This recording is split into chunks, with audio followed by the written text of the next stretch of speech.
இயேசுவில் பிரியமான சகோதர சகோதரிகளே, கடந்த வாரத்தில் 2 நாட்கள் த இமாக்குலேட் கன்செப்ஷன் சர்ச் புனித அமல் உறுப்பு அன்னையினுடைய விழாவுக்காக தயாரித்து கொண்டிருக்கிற பெங்களூரில் இருக்கிற ரயில்வே காலனி பகுதியில் ஆண்டவருடைய செய்தியை கொடுப்பதற்காக அங்கே சென்றிருந்தேன். அங்கே கொயரில் வழக்கம் போல் ஒரு 4 பேர் இருந்தாங்க. நான் சொன்ன ஒரு செய்தி, what is impossible for man possible for God. கடவுளுக்கு எல்லாமே சாத்தியமாகும். இந்த ஆலயத்தில் ஒரு 80 பேர் ஒரு பாட்டு கிளாஸில் இருப்பாங்க அப்படின்னு சொன்னப்போ, நம்முடைய பங்கில் 22ஆம் தேதி நான் சொன்ன ஒரு ஏறக்குறைய ஒரு 80லேருந்து 100 பேருக்கு மேலே கீபோர்ட் கற்றுக்குறாங்க, மியூசிக் இன்ஸ்ட்ருமெண்ட் கற்றுக்குறாங்க. கடவுளுடைய அந்த கடவுள் தங்களுக்கு கொடுத்த திறமைகளை அவருடைய மகிமைக்காக பயன்படுத்துவதற்காக தங்களையே அவர்கள் தயாரித்து கொண்டு வருகிறார்கள் என்று சொல்லி ரொம்ப பெரிய ஒரு ஆச்சரியமாக பார்த்தா. அன்புக்குரியவர்களே, கடந்த வெள்ளிக்கிழமை அப்படி செய்தியெல்லாம் முடிச்சுட்டு வெளில வரும்போது ஒரு சகோதரர் வந்தார். ஃபாதர், உங்கள் பங்கினுடைய அந்த யூடியூப் சேனல் கொடுங்க, ஏன்னா நீங்கள் சொன்னீங்க 22ஆம் தேதி இது நேரடியாக ஒளிபரப்பு செய்கிறேன்னு சொல்லி நாங்களும் பார்க்குறோம். எங்களுடைய குழந்தை செல்வங்களும் இங்கே பாடலை பாட ஆண்டவரை மகிமைப்படுத்த வரட்டும், இசைக்கருவிகள் மீட்ட வரட்டும் அப்படின்னு சொல்லி ஒரு சகோதரர் சொன்னார். அன்புக்குரிய சகோதர சகோதரிகளே, இது ஒரு சின்ன ஒரு துணுக்கு செய்தியை போல நம்ம மறைவுரைக்கு கடந்து செல்வதற்கு முன்பு ஆண்டவருடைய வருகைக்காக நம்மையே நம்ம தயாரித்து கொண்டிருக்கிறோம். முதல் காரியம், நமக்கென்று ஆண்டவர் கொடுத்த திறமைகளை கடவுளுடைய மகிமைக்காக பயன்படுத்தி கொண்டிருக்கிறோமா? அப்படி யார் யாரெல்லாம் இன்று கடவுள் நமக்கு கொடுத்த திறமைகளை, தாளந்துகளை அவருடைய மகிமைக்காக பயன்படுத்தி கொண்டிருக்கிறார்களோ, இந்த திருவருகை காலத்தினுடைய முதல் வாரத்தில் கடவுள் அவர்களுடைய வாழ்வில் ஒரு பாதுகாப்பை, கடவுள் கொடுத்த பாதுகாப்பை நாம் உணர்ந்திருப்போம். அன்புக்குரிய சகோதர சகோதரிகளே, ஒரு வாரம் முழுவதும், ஏன்னா ஆண்டவர் சொன்ன இறை வார்த்தையினுடைய வாக்கு தத்தங்கள் நாம் அதை நம்பிக்கையோடு ஏற்றுக்கொள்கிறோம் என்று சொன்னால் கட்டாயம் அந்த பாதுகாப்பை நம்முடைய வாழ்க்கையில் கடந்த வாரம் முழுவதும் நாம் உணர்ந்திருப்போம். நீங்கள் அப்படியே அலசி ஆராய்ந்து பாருங்கள், எத்தனையோ விதமான சூழ்நிலைகளில் ஆண்டவர் உங்களுக்கு அந்த பாதுகாப்பை உறுதி செய்திருப்பார். திருவருகை காலத்தினுடைய முதல் வாரம், திருவருகை காலத்தினுடைய 2வது வாரம், இன்னைக்கு அமைதியினுடைய ஒரு வாரம். அன்புக்குரிய சகோதர சகோதரிகளே, பெத்லகேம் மெழுகுதிரி. இப்போது இது ஏன் பெத்லகேம் மெழுகுதிரி அப்படின்னு சொல்லி நிறைய நம்ம மறைவுரைகளில் நம்ம கேட்டிருப்போம், அல்லது கூகுளில் சர்ச் பண்ணாலே உங்களுக்கு அதெல்லாம் கிடச்சிருது. நான் இன்று என் வழியாக எனக்கும் உங்களுக்கும் ஆண்டவர் சொல்ல வரக்கூடிய ஒரு செய்தி என்னென்னா, அமைதி அப்படின்னா நம்ம என்ன நினைக்கிறோம்? இப்போ முதல்ல நம்ம குழந்தைங்கள்ட்ட வரலான்னு நினைக்கிறேன். அன்பு குழந்தை செல்வங்களே, அமைதின்னா என்ன நினைக்கிறீங்க நீங்கள்? What you think about peace? அமைதினா என்ன, பீஸ்னா என்ன? ஏன்னா நான் அமைதின்னு கேட்டால் நீங்கள் பீஸ்ன்னு சொல்லிடுவீங்க. அதனால் பீஸ்னா என்ன, அமைதினா என்ன, யார் சொல்லுவீங்க? வானதூதர்கள், எஸ். யார் சொல்லுவீங்களா? வேகமாக அப்படி ரெடியாகி வந்துடணும். ஒரு 1 or 2 உங்களுக்கு சான்ஸ் கொடுக்கலாம். சமாதானம். அமைதினா சமாதானம். ஓகே, சமாதானம்னா அமைதி. அதை நான் பீஸ்ன்னு சொல்லிட்டேன், அதனால் இன்னொரு வார்த்தையை, பழைய வார்த்தையை கண்டுபிடிச்சிட்டான். ஓகே, இதை தாண்டி வேறு என்ன சொல்வீங்க? அமைதி அப்படின்னா நீங்கள் என்ன நினைக்கிறீங்க? அமைதினா என்ன நினைக்கிறீங்க? ஓகே, நம்ம தம்பிக்கு ஒரு கைத்தறல் கொடுத்துடலாம். நீ வந்துடு. அமைதி அப்படின்னா என்ன நினைக்கிறீங்க? பீஸ்னா என்ன நினைக்கிறீங்க? முதல்ல குழந்தை செல்வங்கள், உங்களுக்கு தெரியுமா? வா, கமான். என்னவா?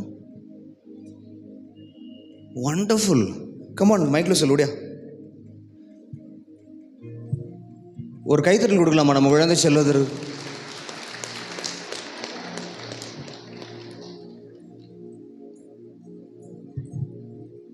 எந்த பிரச்சனை இல்லாத அமைதி. வண்டர்ஃபுல். ஓகே, நீ இடத்துல உட்காரலாம். எந்த பிரச்சனையும் இல்லைன்னா அமைதி. குழந்தைக்கு தெரியுது பிரச்சனை. அப்போ என்ன பிரச்சனை அந்த குழந்தையினுடைய வாழ்க்கையில் இருக்குதுன்னு தெரில பாருங்கள் பிரியமானவர்களே. பிரியமானவர்கள், நீங்கள் என்ன நினைக்கிறீங்க அமைதி அப்படின்னா? இப்போ ஜெனரல் ஓப்பன் டு ஆல் அமைதி, அமைதியினுடைய ஞாயிறு, இந்த திருவருகை காலத்தில் அமைதி அப்படின்னு சொல்கிறாரு. இறை வார்த்தைகள்லாம் வாசித்து பார்க்கின்ற பொழுது ஆண்டவர் சொல்லக்கூடிய அந்த அமைதிக்கான ஒரு செய்தி அந்த இடத்துல இருக்குதா அப்படின்னா ஒரு பெரிய கேள்விக்குறியாக இருக்கிறது. இப்போ நீங்கள் என்ன நினைக்கிறீங்க அமைதி அப்படின்னா? நீங்கள் என்ன நினைக்கிறீங்க இந்த அமைதியினுடைய வாரம், இந்த திருவருகை காலத்தில் அமைதி அப்படின்னா நீங்கள் என்ன நினைக்கிறீங்க? ஒன்று நம்ம குழந்தை வழியாக ஆவியானவர் பேசின விஷயம், எந்த பிரச்சனையும் இல்லைன்னா அமைதி.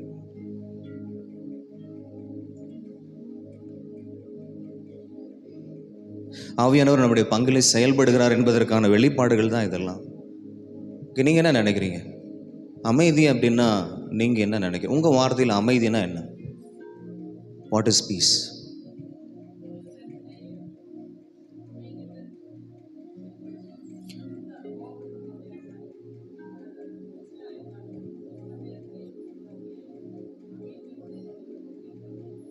எந்த பிரச்சனையாக தான் அமைதியோடு அதை டீல் பண்ணணும். ஓகே ஓகே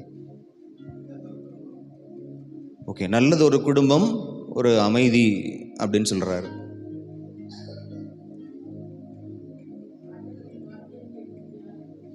ஆண்டவருடைய வார்த்தையை கேட்டு தியானிக்கிறது அமைதி.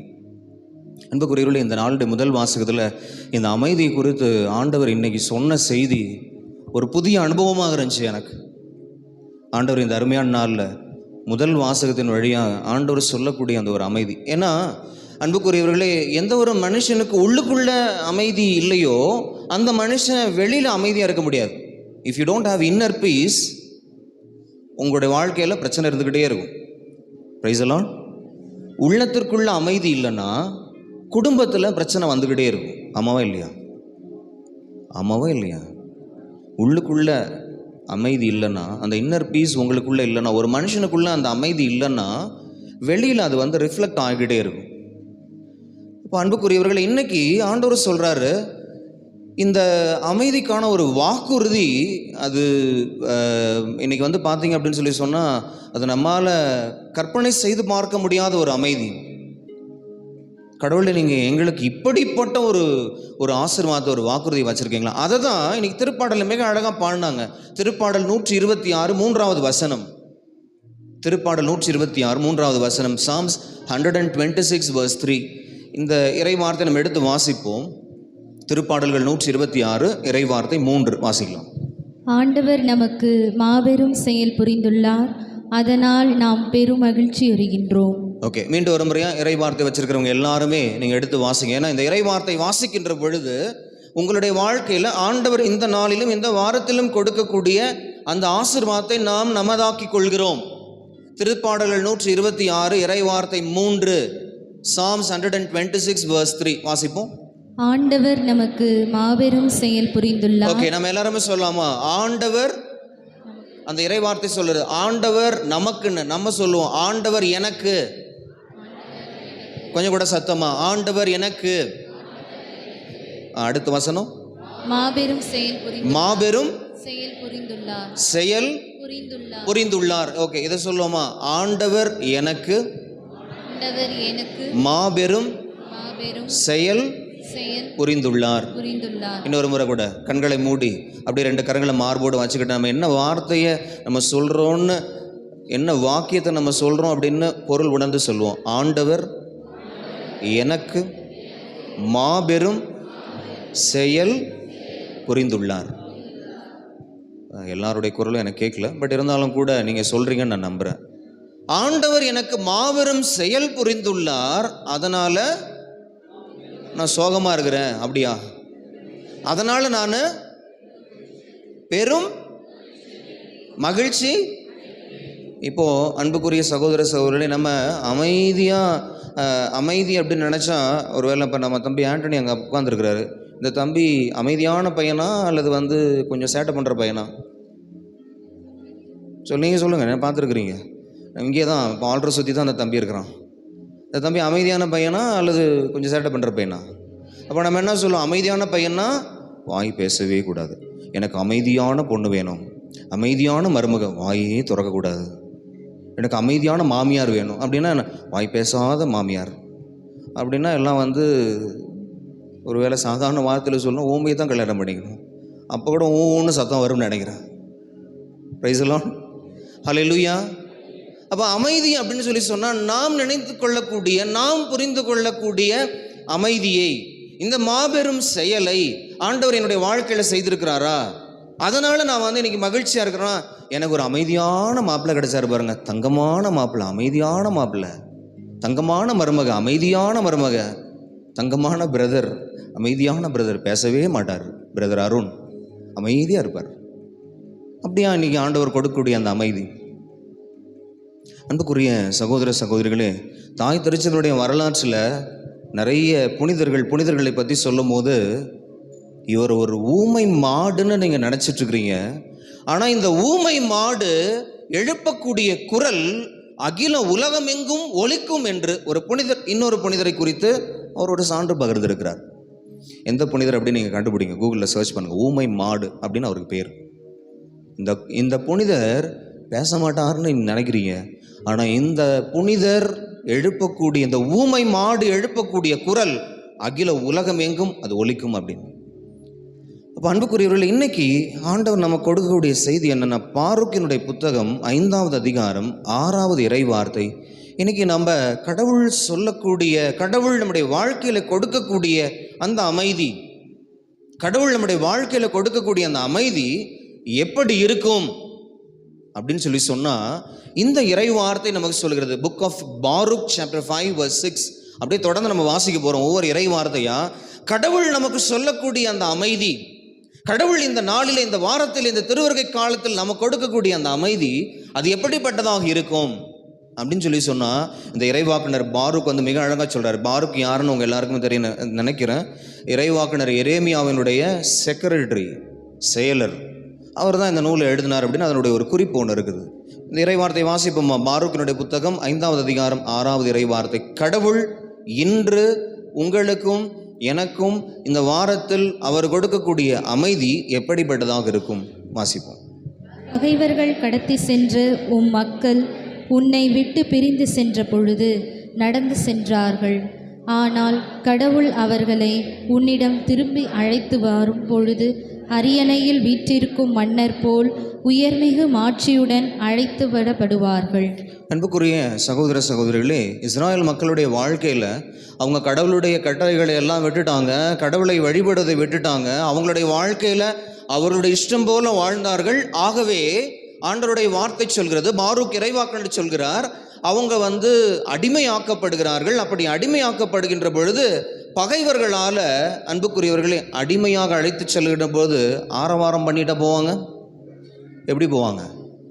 கப்பு சுப்புன்னு அமைதியாக போகணும். Price the Lord. இப்படி போகணும், வாயை திறந்தாங்க அடி விழும். ஒரு அடிமையினுடைய வாழ்க்கை இன்னைக்கு அப்படிப்பட்டதாக. அப்போ இஸ்ராயல் மக்களுடைய வாழ்க்கையில் அவர்கள் பகைவர்களால் அடிமையாக அவர்கள் அழைத்து செல்லுகின்ற பொழுது வாயை மூடிட்டு அமைதியாக போகிறாங்க. அப்போ ஆண்டவர் சொல்கிறாரு, அப்படி அமைதியாக போன என்னுடைய இஸ்ராயல் மக்களை நான் எப்படி அழைத்து வருவேன்? என்னுடைய அமைதி எப்படிப்பட்டதாக இருக்கும்னா, அப்படி திரும்ப வருகின்ற பொழுது அவங்க எப்படி வருவாங்கன்னா, அமைதியாக போனவங்க அரியணையில் அமரக்கூடிய ஒரு அரசன், ஒரு ராஜா எப்படி ஆரவாரத்தோடு ஒரு மகிழ்ச்சியோடு வருவானோ அதுபோல நான் உங்களை கூட்டிட்டு வருவேன்றார். Price the Lord. கரங்கள் உயர்த்தி ஹல்லேலூயா. அப்ப ஆண்டவர் இன்னைக்கு நமக்கு கொடுக்கக்கூடிய அந்த அமைதி, நீ வாயை மூடிக்கிட்டு, ஒருவேளை சில நேரங்களில் நாக்கையெல்லாம் கட் பண்ணி, ஒருவேளை கண்ணை நோண்டி, ஒருவேளை கையை சங்கிலிகளால், கால சங்கிலினால பகைவர்கள் உன்னை கூட்டிட்டு போனாங்களே, அப்போ அமைதியா இன்னைக்கு நிறைய நேரங்கள் நம்முடைய வாழ்க்கையில் பாவத்தினால அல்லது கடன் பிரச்சனைகள்னால, வாழ்வில் இருக்கக்கூடிய சங்கதினால நம்ம அப்படியே அமைதியாயிருவோம் பாருங்க. சில பேர்லாம் பேசவே மாட்டாங்க. அன்புக்குரிய சகோதர சகோதரி, ஆண்டவர் சொல்றாரு, உன்னுடைய வாழ்க்கையில் ஒருவேளை நீ சந்தித்த சவால்கள்னால நீ அமைதியா இருக்கிறியா?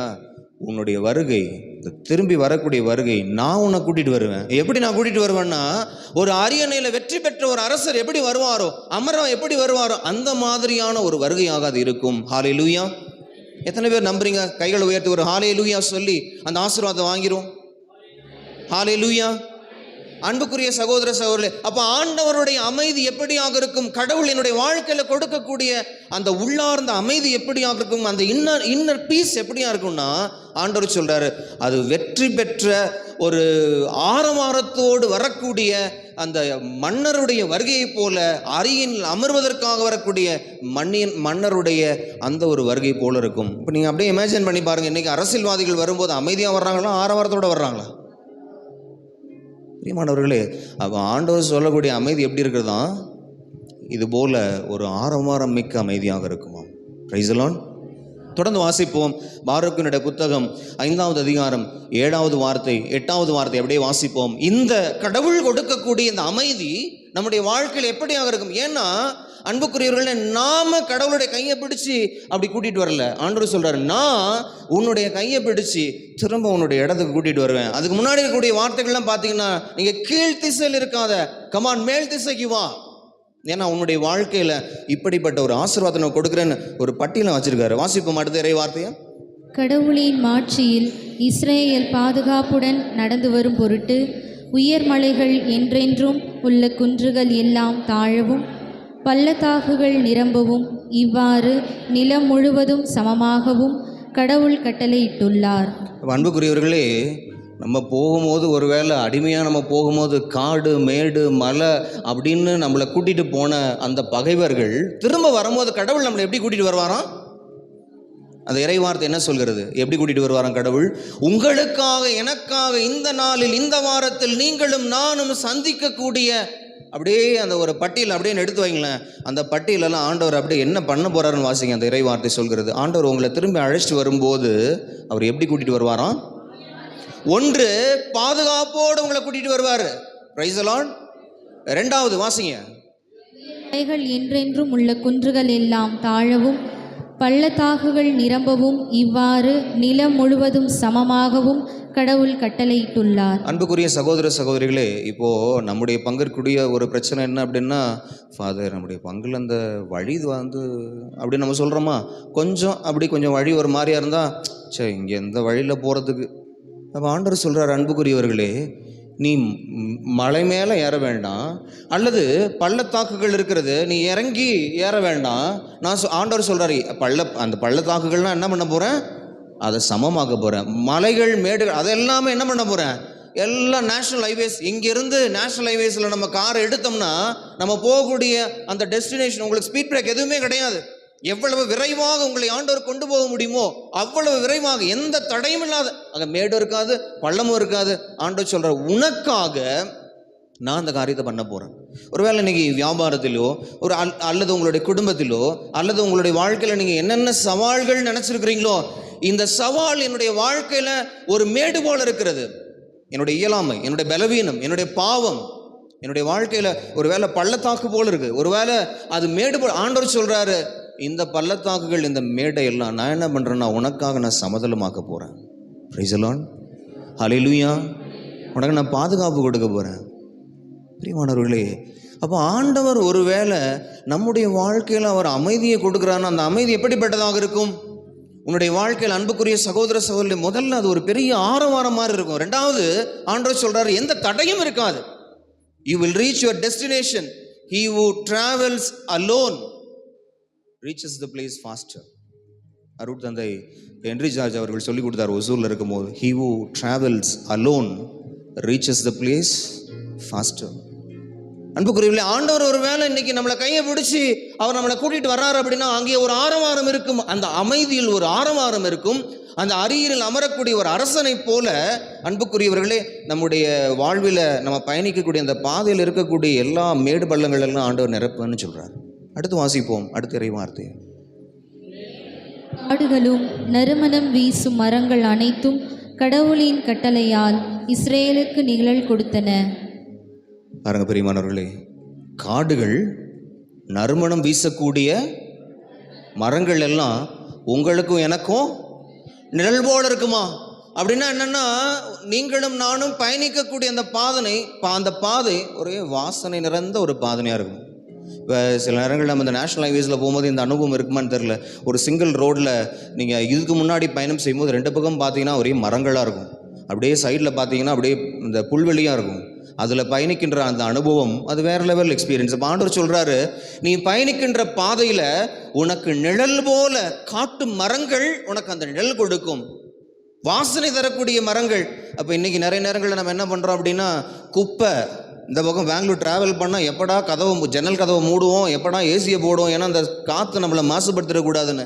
பிரியமானவர்களே, அப்படியே ஒரு ஹில் பகுதியில், ஒரு மலை பகுதியில் நீங்கள் பயணிக்கிறீங்க அப்படின்னு சொல்லி சொன்னால் விண்டோலாம் இறக்கி விட்டுட்டு நேச்சுரலான அந்த காற்று கிடைக்குமான்னு எதிர்பார்ப்போம். ஆண்டவர் சொல்ல வாசனை நிறைந்த ஒரு பயணமாக நம்முடைய வாழ்க்கை இருக்கும். இப்போ கடவுள் கொடுக்கக்கூடிய இந்த அமைதி என்பது நம்முடைய வாழ்க்கையில் எப்படிப்பட்டதாக இருக்கும்னு பாரூக் இறைவாக்கினர், இஸ்ராயல் மக்கள் ஆண்டவரை விட்டு விலகி சென்ற பொழுது, துன்புற்ற மக்கள் திரும்பி வருகின்ற பொழுது நம்முடைய வாழ்க்கை எப்படியாக இருக்கும், எப்படிப்பட்ட ஒரு அமைதியை கடவுள் கொடுக்கிறார் என்பதை பாரூக் இறைவாக்கினர் வழியாக ஆண்டவர் சொல்கிறார். அன்புக்குரியவர்களே, இதே ஒரு காரியத்தை இன்னைக்கு திருமுழுக்கு யோவானை குறித்து நிறைய காரியங்களை நம்ம பார்க்குறோம். திருமுழுக்கு யோவான் ஒரு இறைவாக்கினரா? திருமுழுக்கு யோவான் ஒரு இறைவாக்கினரா? ஆமாவா இல்லையா? It's a profit.